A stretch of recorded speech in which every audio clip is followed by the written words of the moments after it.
അപ്പൊ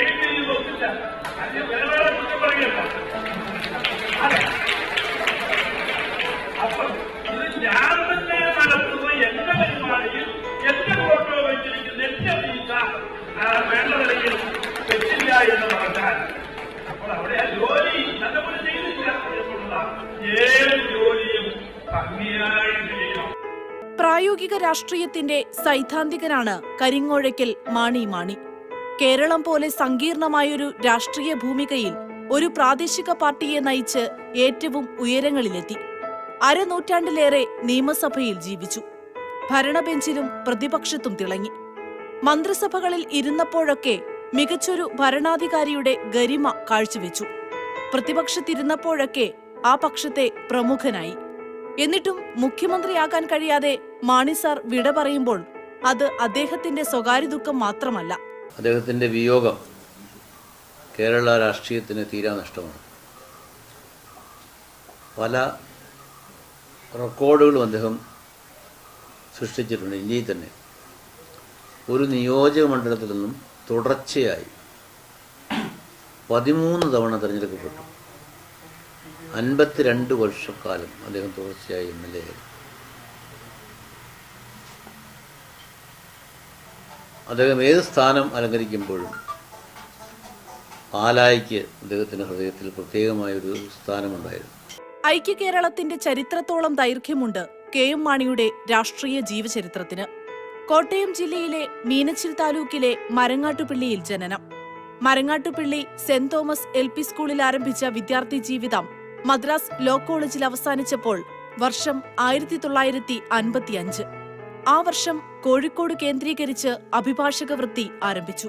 അപ്പോൾ തന്നെ രാഷ്ട്രീയത്തിലും അരങ്ങേറ്റം നടത്തിയിരുന്നു.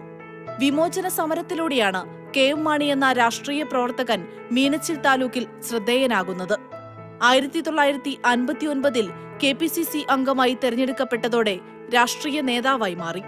1964 കോട്ടയം DCCയുടെ സെക്രട്ടറിയായി. പക്ഷേ ആ വർഷം തന്നെ കോൺഗ്രസ് പിളർന്നു. കേരള കോൺഗ്രസ് രൂപം കൊണ്ടു. തൊട്ടുപിന്നാലെ തെരഞ്ഞെടുപ്പും വന്നു 1965. ആ തെരഞ്ഞെടുപ്പിൽ പാലായിൽ നിന്ന് കേരള കോൺഗ്രസ് ടിക്കറ്റിൽ മത്സരിച്ചുകൊണ്ട് മാണി നിയമസഭാ ചരിത്രത്തിലേക്കു കയറി. കേരള കോൺഗ്രസ് ഉണ്ടായപ്പോൾ മാണി ഉണ്ടായിരുന്നില്ല. ഒരു കൊല്ലം കഴിഞ്ഞ് ഇലക്ഷൻ സമയത്താണ് വരുന്നത്. അന്ന് അദ്ദേഹം പാലായിൽ നിന്ന് കേരള കോൺഗ്രസുമായിട്ട് മത്സരിച്ചു, ജയിക്കുകയും ചെയ്തു. പിന്നെ ഇതുവരെ എല്ലാ തെരഞ്ഞെടുപ്പുകളിലും ജയിച്ചുകൊണ്ടിരുന്നു. ഞങ്ങൾ മന്ത്രിമാരായത് ഒരുമിച്ചാണ്.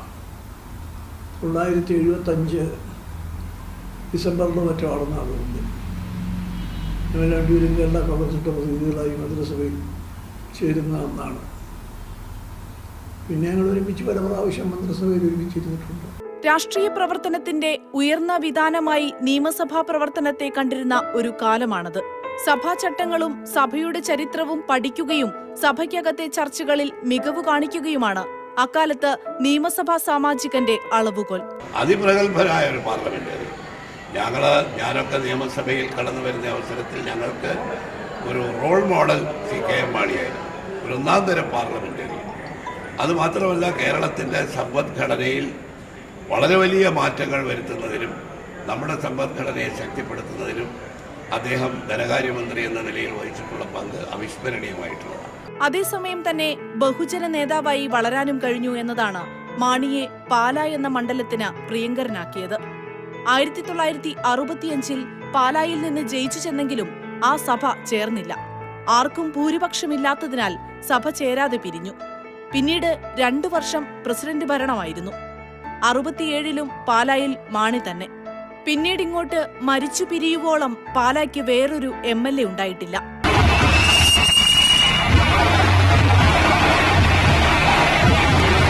മാസം 16 നടക്കുന്ന തെരഞ്ഞെടുപ്പിൽ ഐക്യജനാധിപത്യത്തിനുള്ള സ്ഥാനാർത്ഥിത്വത്തിൽ മനസ്സാക്ഷിയുടെ അംഗീകാരം 2 അടയാളത്തിൽ രേഖപ്പെടുത്തണമെന്ന് നേരിൽ കണ്ട വോട്ടുകൾ അഭ്യർത്ഥിക്കുന്നതിന് വേണ്ടി നമ്മുടെ അനേകമായ ശ്രീ KM മാണി കേരളത്തിൻ്റെ രാഷ്ട്രീയ രംഗത്ത് അതികായനായിരുന്നു എന്ന് മാത്രമല്ല, അദ്ദേഹം ഒരു ഇതിഹാസ നായകനും കൂടിയായിരുന്നു.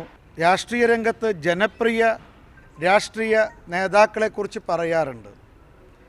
സത്യത്തിൽ 65 മുതൽ നിരന്തരമായി പാലാ നിയോജക മണ്ഡലത്തെ പ്രതിനിധീകരിക്കാൻ സാധിച്ചു എന്നുള്ളത് ജനഹൃദയങ്ങളിൽ മാണി സാർ എത്രമാത്രം സ്ഥാനം പിടിച്ചു എന്നുള്ളതാണ്. അതുകൊണ്ട് ജനപ്രിയ നേതാക്കന്മാർക്ക് ഒരു ഉദാഹരണം തന്നെയാണ് ശ്രീമാൻ കെ എം മാണി. അതേസമയം തന്നെ കെ എം മാണി എന്ന ജനപ്രിയ നേതാവും വളരുകയായിരുന്നു. കർഷക ജനതയുടെ പ്രിയ നേതാവായി വളർന്നു. മധ്യ തിരുവിതാംകൂറിൽ മാത്രമല്ല, കുടിയേറ്റ ജനത എത്തിപ്പെട്ടിടത്തെല്ലാം കെ എം മാണിയും സ്വീകരിക്കപ്പെട്ടു. ഒരു നിയമസഭാ സാമാജികൻ, പാർട്ടി ലീഡർ, പ്രധാനപ്പെട്ട വകുപ്പുകളുടെ മന്ത്രി എന്നീ നിലകളിലെല്ലാം അദ്ദേഹം പ്രവർത്തിക്കുകയും തൻ്റെ രാഷ്ട്രീയ പ്രസ്ഥാനത്തെ കേരള കോൺഗ്രസിനെ ജനമധ്യത്തിലേക്ക് ഇറക്കിക്കൊണ്ടുവന്ന് അധ്വാനിക്കുന്ന വിഭാഗത്തിൻ്റെ പാർട്ടിയാക്കി മാറ്റാനും അദ്ദേഹത്തിന് സാധിച്ചത് ഞാൻ ഓർക്കുകയാണ്. കർഷക പാർട്ടിയായും ക്രിസ്ത്യൻ പാർട്ടിയായുമെല്ലാം മുദ്ര കുത്തപ്പെട്ടിരുന്ന കേരള കോൺഗ്രസിനെ ലക്ഷണമൊത്തൊരു പ്രാദേശിക പാർട്ടിയായി മാറ്റിയെടുത്തത് കെ എം മാണിയാണ്. അതിനായി അദ്ദേഹം ചമച്ചതാണ് അധ്വാനവർഗ സിദ്ധാന്തം. മധ്യ തിരുവിതാംകൂറിൽ നിന്ന് കിഴക്കൻ മലയോരങ്ങളിലേക്കും വടക്കൻ ജില്ലകളിലേക്കും കുടിയേറിയ കർഷകർക്കുള്ള രാഷ്ട്രീയ പിന്തുണയായി മാറി ആ സിദ്ധാന്തം. കെ നായനാരുടെ മന്ത്രിസഭയിൽ ആദ്യമായി കർഷക തൊഴിലാളി പെൻഷൻ നൽകിയത് അദ്ദേഹത്തിൻ്റെ ബഡ്ജറ്റിലൂടെയാണ്. പിന്നെ ഏറ്റവും ഒടുവിൽ കർഷക പെൻഷൻ ഏർപ്പെടുത്തിയതും മാണി സാർ തന്നെയാണ് മുൻകരുതൽ. അങ്ങനെ ഒട്ടേറെ ശ്രദ്ധേയമായ കാര്യങ്ങൾ. കർഷക മിത്രമായി അദ്ദേഹം അറിയപ്പെട്ടു. അതുപോലെ അധ്വാനവർഗ സിദ്ധാന്തം അവതരിപ്പിച്ചു. അതെല്ലായിടത്തും ചർച്ച ചെയ്യപ്പെട്ടു. കെ എം മാണി അവതരിപ്പിച്ചിട്ടുള്ള പ്രമേയങ്ങൾ വളരെ ശ്രദ്ധേയമായി. ആ പ്രമേയങ്ങൾ കേരളത്തിലാകെ ചർച്ചയായി. ഈ കേന്ദ്ര സംസ്ഥാന ബന്ധങ്ങൾ പൊളിച്ചെഴുതണമെന്നുള്ള ആവശ്യം ആദ്യമായി ഇന്ത്യയിൽ ഉയർത്തിയത് കേരള കോൺഗ്രസ്സാണ് ശ്രീ കെ എം മാണിയുടെ നേതൃത്വത്തിൽ. എപ്പോഴും കാർഷിക വിഷയങ്ങൾ പഠിക്കാനും ഉന്നയിക്കാനും നിയമസഭയിൽ ഉന്നയിക്കാനും അത് എപ്പോഴും മുൻപന്തിയിലുണ്ടായിരുന്നു. അങ്ങനെ കേരളത്തിൻ്റെ നാണ്യവിളകൾക്ക് വേണ്ടി നടത്തിയിട്ടുള്ള പോരാട്ടങ്ങൾ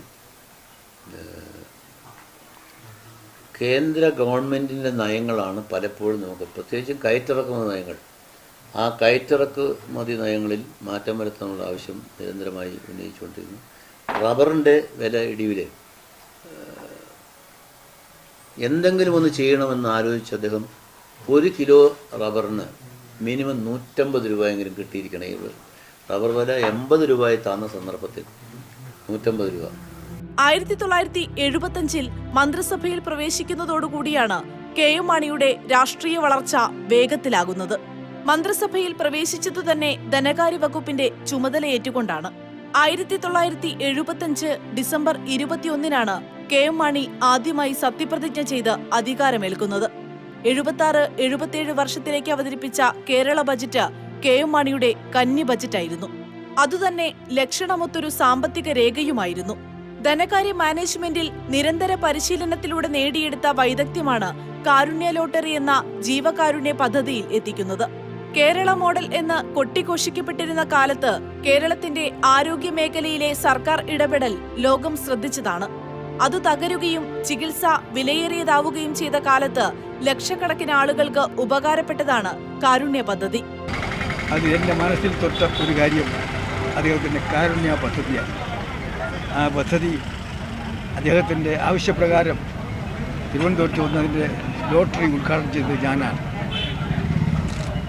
ഈ രാജ്യത്തെ ഒരു ഗവൺമെൻറ്റും അതിനു മുമ്പ് കഷ്ടപ്പെടുന്ന രോഗികൾക്ക് വേണ്ടി, അതും ഏറ്റവും പണച്ചെലവുണ്ടാകുന്ന രോഗങ്ങൾക്ക് ചികിത്സിക്കാൻ വേണ്ടി, ഹൃദ്രോഗികൾ, കിഡ്നി രോഗമുള്ളവർ, പാലിയേറ്റീവ് ആയിട്ടുള്ള പ്രശ്നങ്ങളുള്ള ആൾക്കാർ, അതുപോലെ തന്നെ ക്യാൻസറുള്ളവർ, തുടങ്ങിയ രോഗികളുടെ ചികിത്സയ്ക്ക് ആവശ്യമായ പണം കൊടുക്കുന്നതിന് വേണ്ടി ആണ് അദ്ദേഹം കാരുണ്യ പദ്ധതി പ്രഖ്യാപിച്ചതും ആ പദ്ധതിക്ക് പണം കണ്ടെത്താൻ വേണ്ടിയിട്ടാണ് അദ്ദേഹം ആ പദ്ധതിക്ക് വേണ്ടി മാത്രമായി ഒരു ലോട്ടറി തുടങ്ങിയത്. ആ പദ്ധതിയിൽ കൂടി ഒരു വലിയ തുക, ഏതാണ്ട് 700-800 കോടി രൂപ അദ്ദേഹം മന്ത്രിയായിരുന്ന ആ കാലഘട്ടത്തിൽ അദ്ദേഹം ചെലവഴിക്കുകയുണ്ടായി. കേരളം കണ്ട ഏറ്റവും നല്ല ഭരണാധികാരികളിൽ ഒരാളായിരുന്നു അദ്ദേഹം.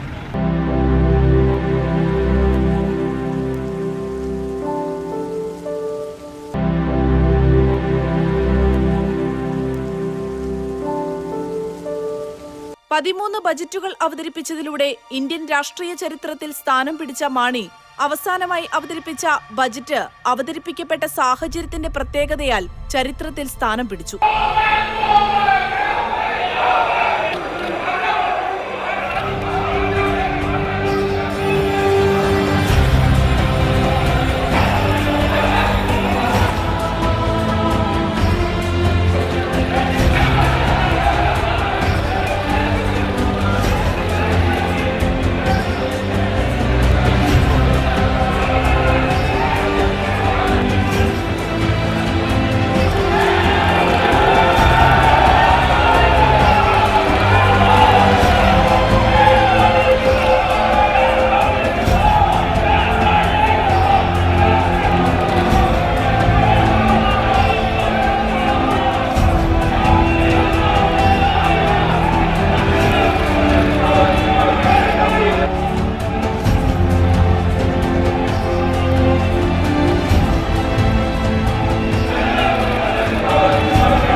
ബാർക്കോഴ കേസിന്റെ പശ്ചാത്തലത്തിൽ മാണിയെ ബജറ്റ് അവതരിപ്പിക്കാൻ അനുവദിക്കില്ല എന്നായിരുന്നു LDFന്റെ നിലപാട്.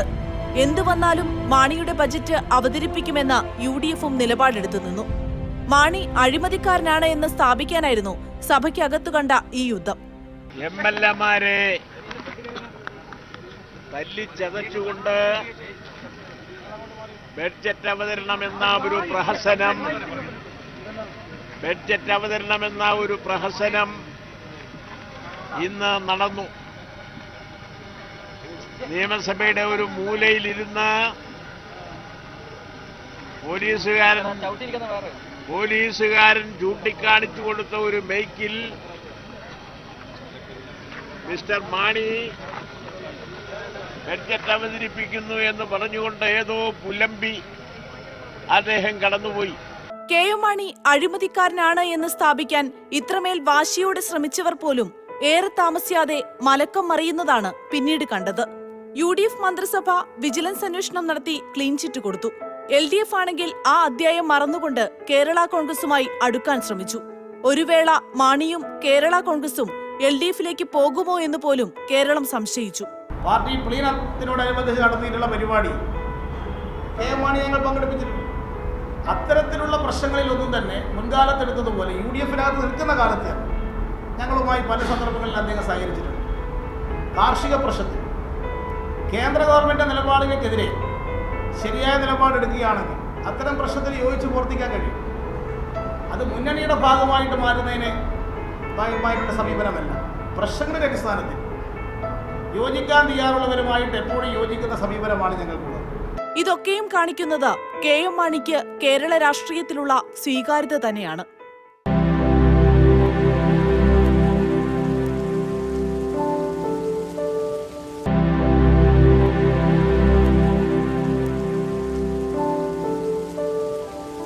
അരനൂറ്റാണ്ടു പിന്നിട്ട നിയമസഭാ ജീവിതം കൊണ്ട് മാത്രം നേടിയെടുത്തതല്ല KM മാണിയുടെ സ്വീകാര്യത.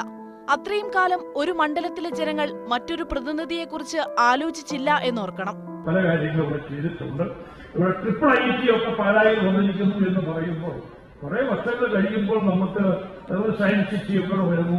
ഒരു 10 കൊല്ലം കഴിഞ്ഞുള്ള പാല, 50 കൊല്ലം കഴിഞ്ഞുള്ള പാല എങ്ങനെയിരിക്കുന്നതിനോട് ചോദിച്ചപ്പോൾ എനിക്ക് ഉത്തരം പറയാറ് ഒരു 10 വർഷം കഴിഞ്ഞുള്ള പാല എങ്ങനെയിരിക്കുമെന്നാണ് എന്റെ മനസ്സിലുള്ളത്. വലിയ മാറ്റങ്ങളാണ് പാലായിൽ ഉണ്ടാകാൻ പോകുന്നത്.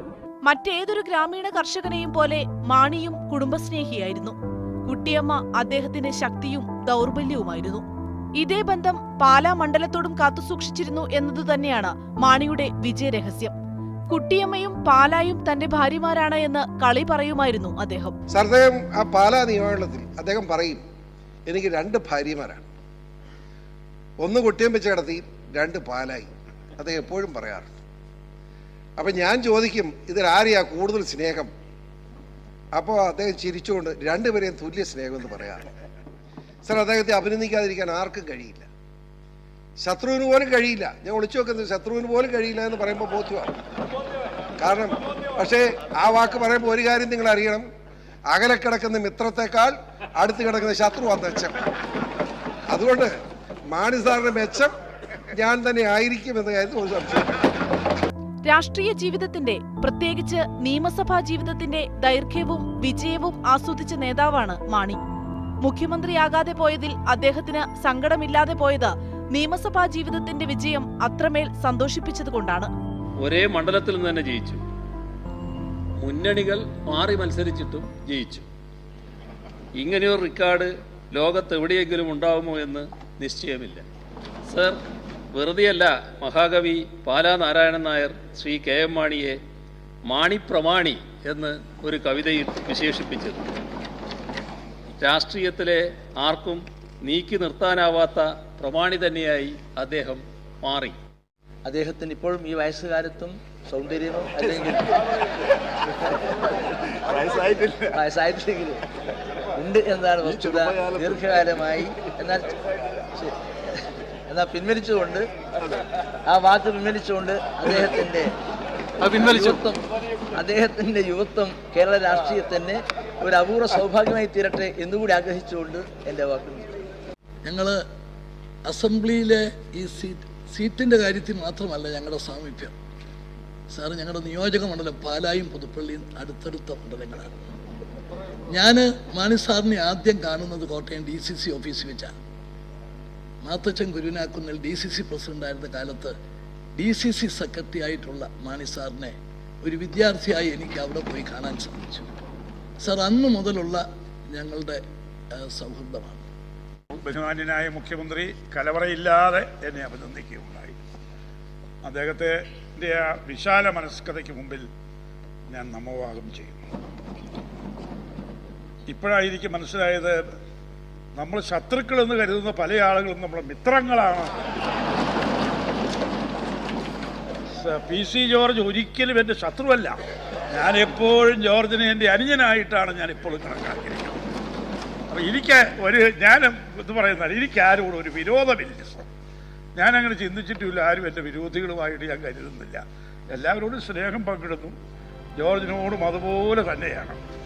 അരനൂറ്റാണ്ട് പിന്നിട്ട നിയമസഭാ ജീവിതത്തിൽ പല വിവാദങ്ങളുമുണ്ടായി. അതിൽ ഏറ്റവും ശ്രദ്ധേയമായത് ലണ്ടനിൽ വെസ്റ്റ്മിനിസ്റ്റർ ഹാളിൽ നൽകപ്പെട്ട സ്വീകരണമാണ്. അതൊരു ഔദ്യോഗിക അംഗീകാരമുള്ള സ്വീകരണമാണോ അല്ലയോ എന്ന വിവാദം ഉയർത്താൻ ചിലർ ശ്രമിച്ചു. എന്നാൽ വെസ്റ്റ്മിനിസ്റ്റർ ഹാളിൽ വെച്ച് താൻ അനുമോദിക്കപ്പെട്ടു എന്നതിൽ ആഹ്ലാദിക്കുകയായിരുന്നു മാണി സാർ. കേരള നിയമസഭയുടെ പാരമ്പര്യത്തിന്, അതിന്റെ പാർലമെന്ററി കീഴ്വഴക്കത്തിനെല്ലാം വലിയ വില കൽപ്പിച്ചിരുന്ന KM മാണി വിട പറയുന്നതോടെ പഴയ തലമുറയിലെ ലക്ഷണമൊത്ത സാമാജികനാണ് സഭ വിടുന്നത്. സഭയുടെ നടപടിക്രമങ്ങൾ പാലിച്ചുകൊണ്ടും ചിട്ടകളിൽ ഒതുങ്ങി നിന്നുകൊണ്ടും തൻ്റെ നിലപാടുകൾ രാഷ്ട്രീയമായ എതിരാളികൾക്ക് മുകളിൽ സ്ഥാപിക്കുന്നത് എങ്ങനെയെന്നത് ഏറ്റവും ഭംഗിയായി കേരള രാഷ്ട്രീയത്തിന് കാണിച്ചു കൊടുത്ത വ്യക്തിയാണ് ശ്രീ KM മാണി. അത് പുതിയ സാമാജികരെ സംബന്ധിച്ചിടത്തോളം ഒരു പാഠശാലയാണ്, ഒരു അനുഭവമാണ്.